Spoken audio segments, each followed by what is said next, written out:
Adobe Photoshop থেকে T shirt design mockup তৈরি করার সহজ নিয়ম। প্রথমে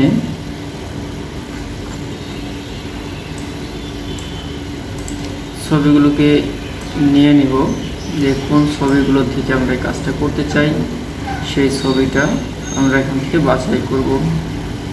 এই ছবিটার উপরে আমরা কাজ করব এবং এই ছবিটার সাথে অন্য মকআপগুলো যেগুলো তৈরি করা আছে সেইগুলো থেকে আমরা তৈরি করব।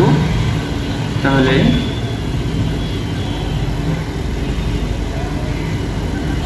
এখানে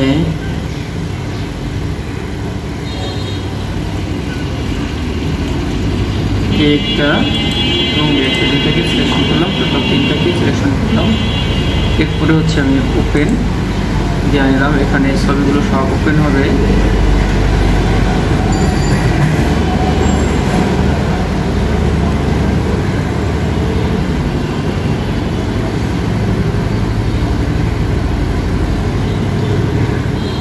ওকে,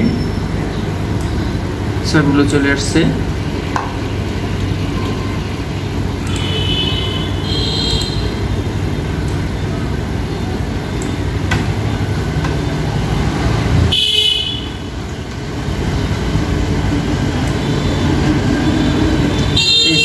সিলেকশন করব, এই ছবিটাকে সিলেকশন করার পরে এখানে লেয়ার অপশনে আসতে হবে।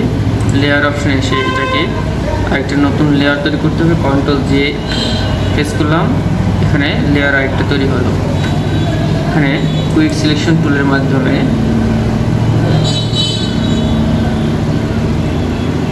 কুইক সিলেকশন টুল ক্লিক করব এবং এখানে শুধুমাত্র এই ছবিটাকে সিলেকশন করব এবং ব্যাকগ্রাউন্ড অর্থাৎ যেই অংশে আমরা ডিজাইনটা করতে চাচ্ছি সেই অংশটাকে সিলেকশন করব।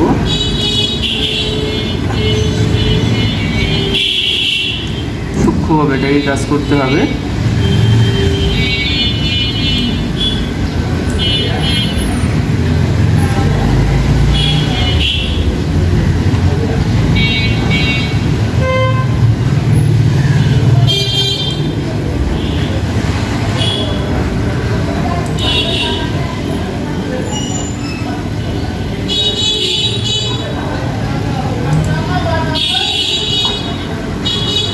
এটাকে সিলেকশন করা হয়ে গেলে এখান থেকে মাস্কিং অ্যাড লেয়ার মাস্ক ব্যবহার করব এবং এখান থেকে ছবিটাকে সিলেকশন করব মুভ টুলের মাধ্যমে।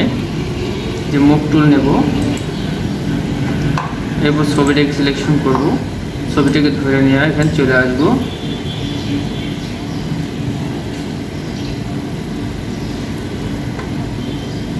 ছবিটা আসছে, এই ছবিটা আমরা এখানে বসাবো। ছোট বড় যা লাগে করে নিতে পারবো। ওকে, এন্টার।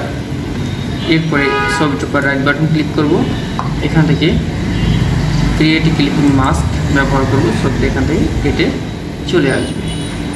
এখান থেকে এইটার উপরে ছবিটার উপর ডাবল ক্লিক করব, করলে পরে এখানে একটা লেভেল অপশন আসবে স্টাইল, লেয়ার স্টাইলে। এখান থেকে এই নিচের অংশটা অল্ট চেপে ধরে ক্লিক করে টান দেব, এটার স্টাইলটা পরিবর্তন হবে। দেখা যাবে, যে দেখা যায় যে